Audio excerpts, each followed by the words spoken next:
Donc, bonjour Madame Chahil, merci Bonjour. d'être avec nous, merci d'avoir accepté de nous rencontrer pour cette interview. Alors voilà, donc on est une jeune association à Sciences Po Lille Meydan et donc on va vous poser des questions à propos de la situation en Palestine actuellement et sur votre parcours plus généralement.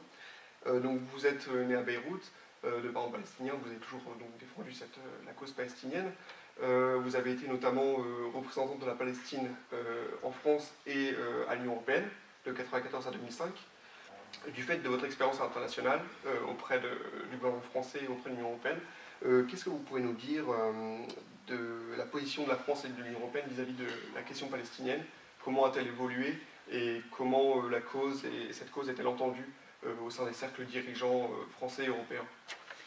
Vaste question. Je vais commencer par vous féliciter d'avoir un organe parmi les étudiants de Sciences Po Lille pour quelque chose qui est je dirais, une ère d'influence très importante, le Moyen-Orient, le monde arabe, par rapport à la France et à l'Europe. C'est un espace vital. Vous n'allez pas aller faire des relations de l'autre côté de la planète avec l'Amérique latine ou la Chine. Vous avez des frontières communes en Méditerranée, vous avez une population de mixage et de métissage, beaucoup avec l'Afrique du Nord, mais aussi avec l'Europe de l'Est, avec l'Afrique.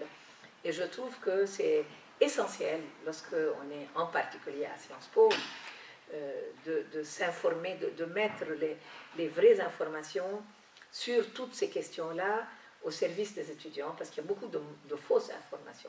Maintenant, elles ont un nom, elles s'appellent le fake news. Mais le fake news, il a commencé en Palestine en 1948, lorsqu'on a dit que c'était une terre sans peuple. La Palestine était une terre sans peuple, pour un peuple sans terre, qui était le peuple juif. Alors, ce n'était pas du tout une terre sans peuple. Il y avait un peuple palestinien qu'on a occulté pendant très longtemps.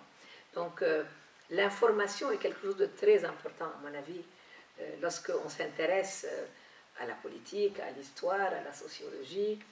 Et c'est vrai que ce n'est pas évident, c'est sûrement pas en écoutant la télévision, en lisant uniquement les journaux, et surtout pas en suivant les réseaux sociaux qu'on s'informe. Il faut donc aller aussi vers des choses comme ce que vous faites, et donc je vous souhaite bonne chance. Moi, j'ai commencé ma vie politique en étant la rédactrice en chef du journal de l'Université américaine de Beyrouth.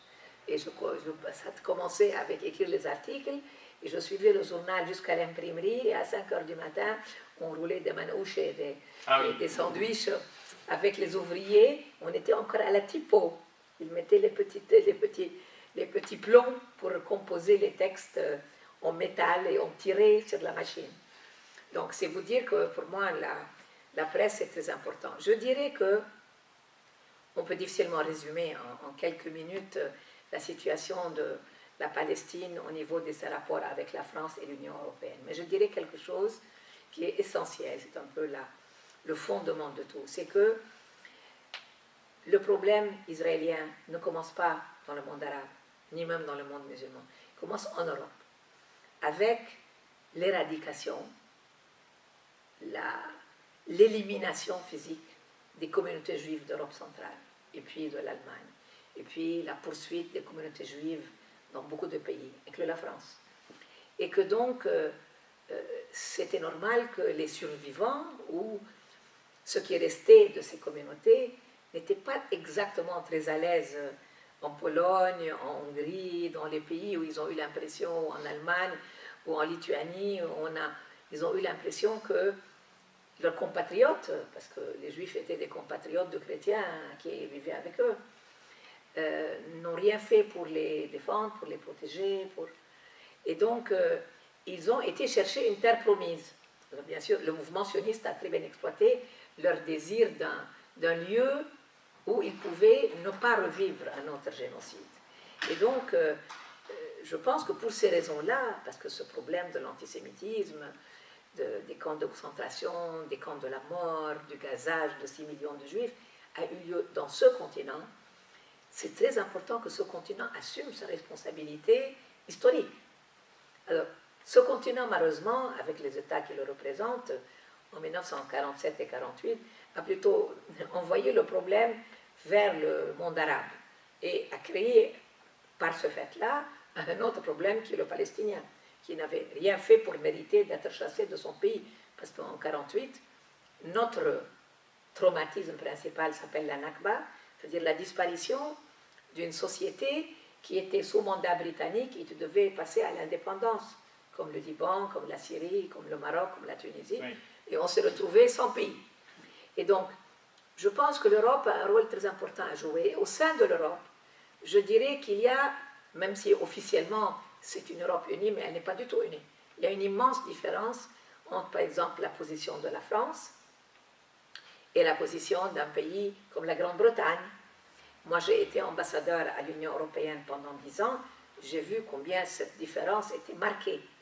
La France a toujours eu non seulement un intérêt politique, mais un intérêt historique, intellectuel, civilisationnel. Les études du monde arabe remontent à 3 siècles en France. Il y a déjà des orientalistes qui traduisent le Coran, qui traduisent les grands poètes arabes, qui enseignent l'arabe au Collège de France, qui a une vision de la relation entre la France et cet espace, je dirais, naturel qui est la Méditerranée orientale. Et donc, pour toutes ces raisons, il y a un attachement particulier entre les Français, qu'ils soient au niveau du gouvernement ou de l'opinion publique ou des étudiants comme vous, avec le monde arabe. Et au sein du monde arabe, la Palestine en particulier.